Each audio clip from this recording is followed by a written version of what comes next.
Hello, my name is Emmy DeGrappa. Each week, we bring you stories asking our guests the question why. We learn about passion, purpose, and the human experience. Brought to you by Wyoming Humanities with the generous support of the Wyoming Community Foundation. This is What's Your Why?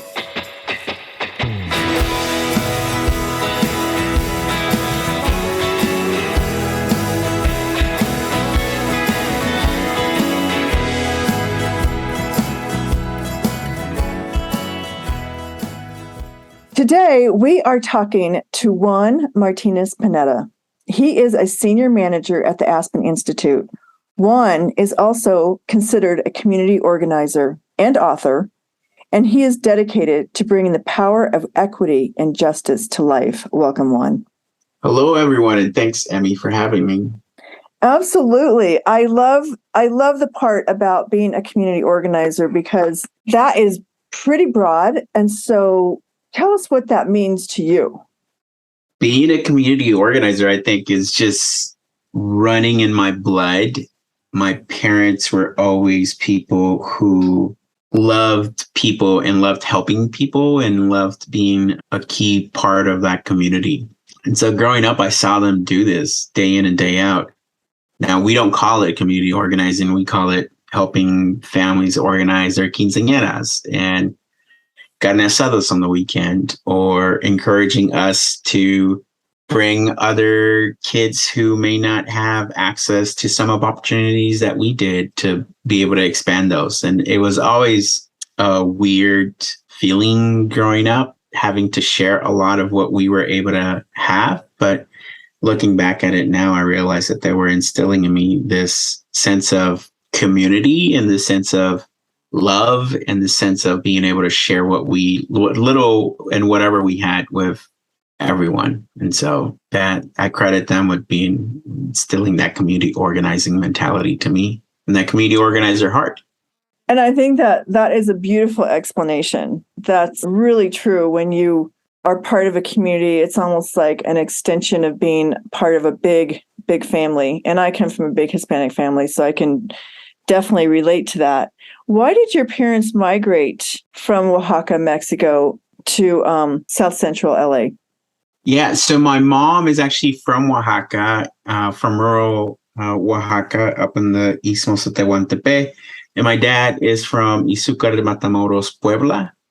And they both migrated from their rural towns to Mexico City, which is where I was born. And they both did so to seek out career pathways for themselves. And early in those days, I like to tell that story about how my parents both came from different towns and they met while they were working at a cookie factory in Mexico City. And I was the perfect cookie that they baked together. So from there, my parents kept looking at opportunities for their children. And many of those opportunities were up north here in the United States. And that's why we came up here and that's why they made the trek out here for my sisters and I to have a better opportunity at our goals and dreams. And how many children are in your family? 2 sisters. I have 2 younger sisters. I'm the eldest, Hara Jessica, who lives in Houston, Texas now, with her 2 daughters, Isabel and Sophia, and my youngest sister, Nayeli, which in my mom's native tongue of Zapotec means I love you. She is out in LA in California as well, too. Wonderful. So tell me about your journey, because your journey is very interesting and unique in many ways. And in your bio, it says you're the founder of Fresh Tracks. Sorry, I almost said Fast Tracks. Fresh Tracks. And it's a community-led cross-cultural revolution rooted in the healing power of the outdoors. First, tell me how nature became basically your passion and love in your life. Yeah, I think nature was always a part of me. Now that I look back in retrospect, my mom and dad always had a love for the land and the way the land takes care of us, and we're able to take care of the land. Even in the days, even some of my earliest memories, I remember my dad and mom taking me to the parks in Mexico City to have a weekend there. And those are some of my most vivid memories of growing up in Mexico, is being able to go to Chapultepec, which is a park, the biggest park in Mexico City, and hiking with my dad there. So the love for nature, the love for that connection was always a part of my family. I think growing up in the city, I didn't know what wilderness or an open air, untouched land would look like. And so the best case scenarios that I had around my connection with nature were growing in our garden in the backyards in LA, or going for a weekend expedition to the local beach or the local parks in LA and exploring our city that way. It wasn't until I made the trek to Jackson Hole to attend the Teton Science Schools that I really saw that dramatic experience of what you get when you come to a national park like the Grand Tetons, and those jagged peaks rising up from the plateaus, from the fields, and seeing a free-flowing river and seeing more stars than I could count for the first time. It just felt like a moment in my life when things made a lot of sense and I was able to make a lot of connections between myself, nature, and the universe, that I wanted a lot more people to have that experience and that opportunity. And I made that commitment early on to myself. And so far, it's turned out to a beautiful career path for me. It is a beautiful career path to think that your whole goal is to empower youth to experience the outdoors. And what kinds of ways do you help the kids in the inner city? How do you create opportunities for them? Yeah, I think first and foremost is the evolution of my connection to the outdoors and nature is this primary outcome, which is healing. There's a lot of pain and trauma in everyone's life, regardless of where you come from or what's your what background we are. There's sometimes a lot of pain, and not everyone has the opportunity to have outlets or have opportunities to heal. And there's very few accelerators of trust, few accelerators of healing, like the outdoors and nature and time spent together in those spaces that mean so much to all of us. And so that, I think, has rooted my belief in why this work matters and why I do what I do. Fresh Tracks is an example of that, where we're able to bring together young people from different cultures and different backgrounds and different walks of life to really break down a lot of those silos and those shields that we may create amongst each other, and start to talk about that pain that is being caused across all our communities that may sometimes feel different, but it is very systemic in the way that it is impacting all of us. And so whether that's poverty, whether that's inequitable access to healthcare, inequitable access to educational pathways, workforce, whatever those systems are that are out there, we want to create solutions and connections across differences so that we can start to really work together. So whether you're a young white woman in rural Appalachia who is dealing with the digital divide and can apply for jobs because internet access is either very, very slow or non-existent, or whether you're a young person in South Central LA who can't afford a computer to connect with those places, we want to talk about those things. And one of the ways that we're able to bridge the divides between a young leader in Compton and a young leader in Appalachia is by being able to bring them together and saying, hey, we all care about each other. We're all one big community at the end of the day. And we are all have this pain or these challenges in front of us. How can we overcome them together? Was Fresh Tracks a name that you came up with, and it is an organization that you founded? Yes, Fresh Tracks is a play on words. It means different things to different people. So there's the very much musical hip hop beat to it, which is laying down some fresh tracks for music. Or there's the indigenous and native definition of it, which you look at fresh tracks and it means hunting and subsistence and being able to feed your family. And so we wanted to play with that, with those words about what it means to different people in different ways. It can also mean like new ventures and new pathways forward. So there's a lot of definitions, and we leave it up to interpretation for many people about what the name it means itself. The organization was founded by myself, Martin LeBlanc, CJ Golding, Thatcher Heldring, and a couple other people who were key in those early days of making it happen. I was able to really dedicate a lot of time to it, and so therefore I've been able to carry it forward. But they were very much a part of those early days in helping me build this organization to what it is. And many of them are still a part of it. So that's a little bit about the history of Fresh Tracks. Yeah, and really interesting and so true that you chose that name, because it does symbolize all of those things. How does Fresh Tracks work with your work at the Aspen Institute? How do those work together? Yeah, so within the Aspen Institute, it is as you can imagine, a big universe of good work that is happening there. I sit under the Forum for Community Solutions, which focuses on community solutions across the board. And we explore innovative solutions and creative and community and youth-led based solutions to challenges in today's communities. Within that environment, there's a couple of different ways that we approach it. Our approach is one of those many approaches where we're also able to measure well-being. And so one of the things that we're really excited about launching into the next couple of years is a partnership that we've developed with young leaders about how do we define well-being? How do they define well-being?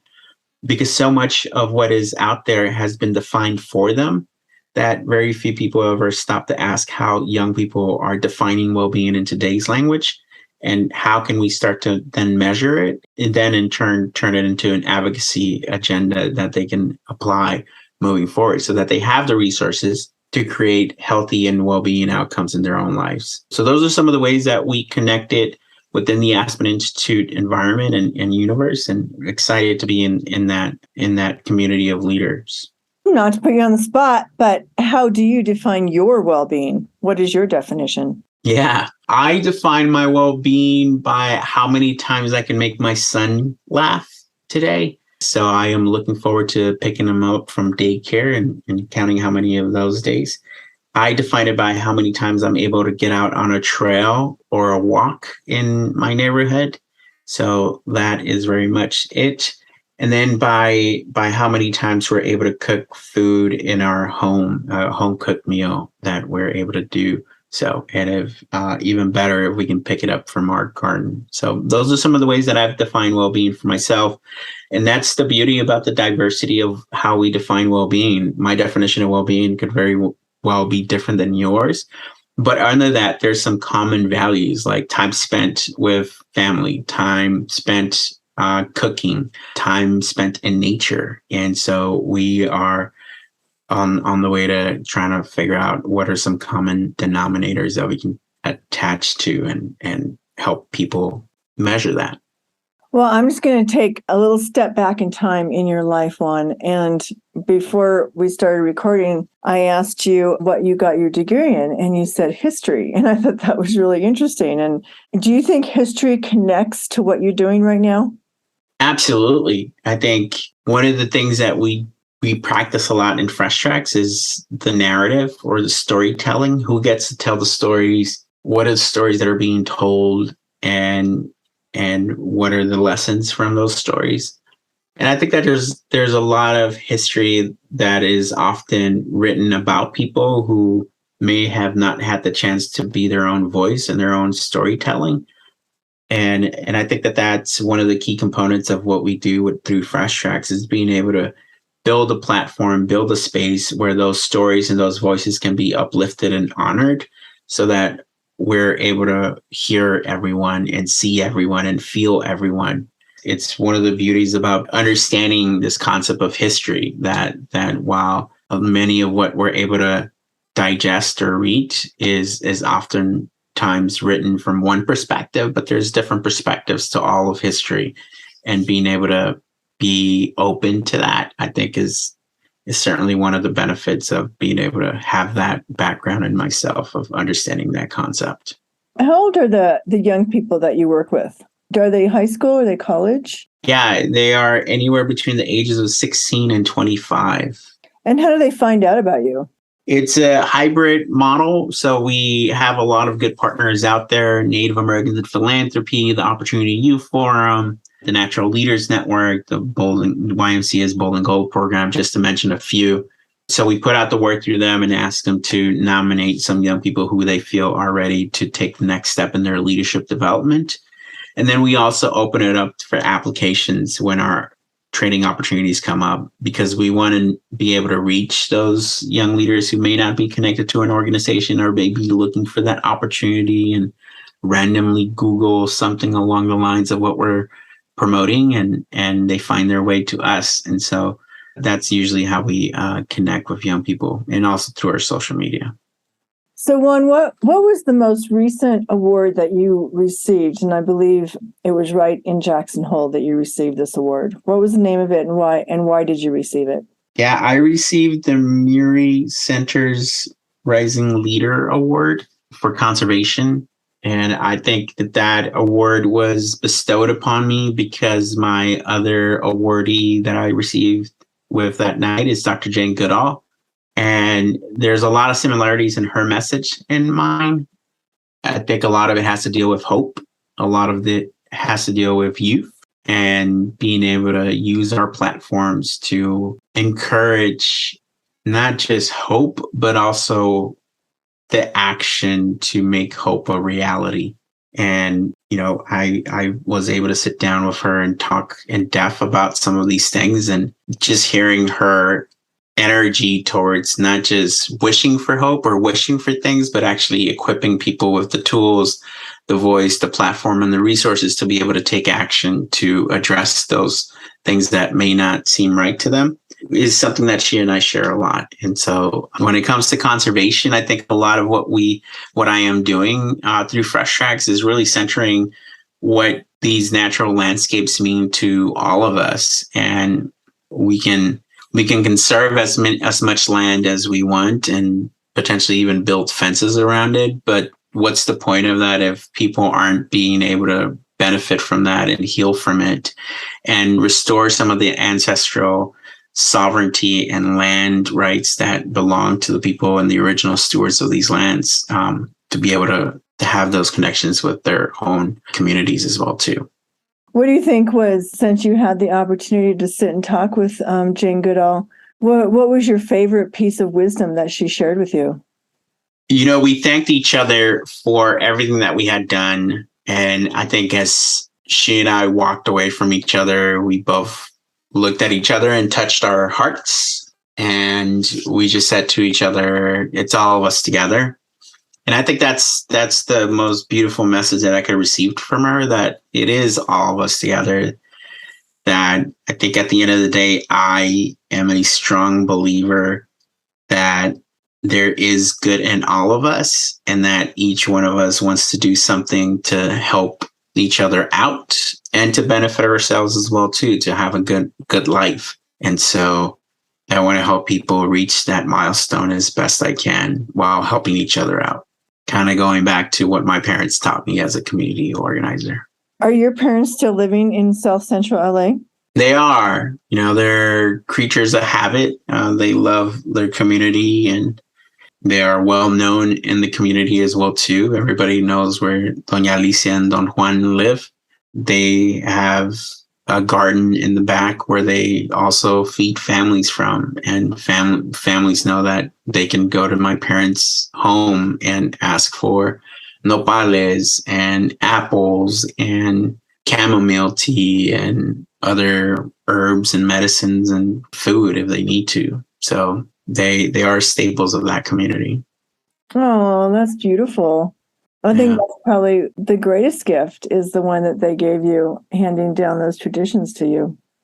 I would say so. After everything is done and said, I think what I will continue taking forward is that intergenerational cultural knowledge that's been passed on to me. And it's taken me this long to understand that when I was little and when I was a teenager, what they were teaching me when they would make me do my chores at the garden or helping my dad on the weekends is that sense of community, is that sense of bonding, is that ancestral knowledge of harvesting seeds and planting new life and being able to have substance whenever we needed it. I think one of the biggest heartbreaks I feel for kids who grow up in the inner city and they grow up in the cement jungle, they might never meet a Juan Martinez, or they might never have the opportunity. And, that is like an empty space in their hearts, as I see it. And so do you spend a lot of time going into the inner cities and talking to the youth? And even if they're not involved in your program, how can you get them interested or open those doors? Yeah, I think early on, I felt a lot of that weight in being able to reach everyone that I wanted to reach and share this great opportunity. And what I've come to realize is that I will never be able to reach everyone, not by myself. And being able to have some friends and have some young leaders go through the program and be able to share those opportunities with them so that they can go back to their communities and share them. So that way that there's not just Juan Martinez, that there's like Devin Edwards and Kimberly Peacock and Vanessa Torres is out there who are amazing leaders and leading the way in their own special way, in a way that makes sense for their community. That's the ripple effect that I want to have through this kind of programming and projects. And that's the way I think that we are best situated, especially leaders like myself who are able to get this attention and these awards to be able to create those ripple effect impact moments. And then also realizing that not everyone is going to love nature as I do or understand that moment right now. Maybe later on, my hope is that they would. But for some of these young leaders, the outlet might be sports and the outlet might be art. And that is just as fine too, as long as they're finding that moment of healing within themselves and that outlet. Yeah, that's a good way to put it, that everybody needs an outlet of expression. So how do people find you online, on Facebook? Let us know if there's a website where people can connect with you. Yeah, I would say the easiest way to follow along in our journey is to follow our social media on Instagram, Facebook, Twitter, Fresh Tracks. You can find us through that. It's a little green circle with the letters F and T built into it. It's an awesome little logo, if I do so say myself. But that is where you will get our latest details, information, invitations to join up. And that's where you can find all the info. Okay, perfect. Congratulations on your Murie Center Spirit of Conservation Leadership Award. And congratulations on having a little one in your house. That's a lot of fun. How old is your son? 8 months, Alejandro. Alejandro is 8 months. That is so beautiful. So you're just starting your journey. I am. Yeah, it is a beautiful one. Yep. And I wish you much love and health in that journey. Thank you, Emmy. And we will talk soon. And thank you so much for talking to me today.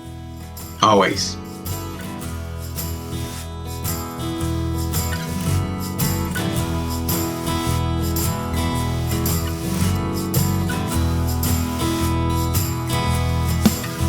Thank you for joining us for this episode of What's Your Why? Brought to you by Wyoming Humanities with support from Wyoming Community Foundation and generous supporters like you. To learn more, go to thinkwhy.org, subscribe, and never miss a show.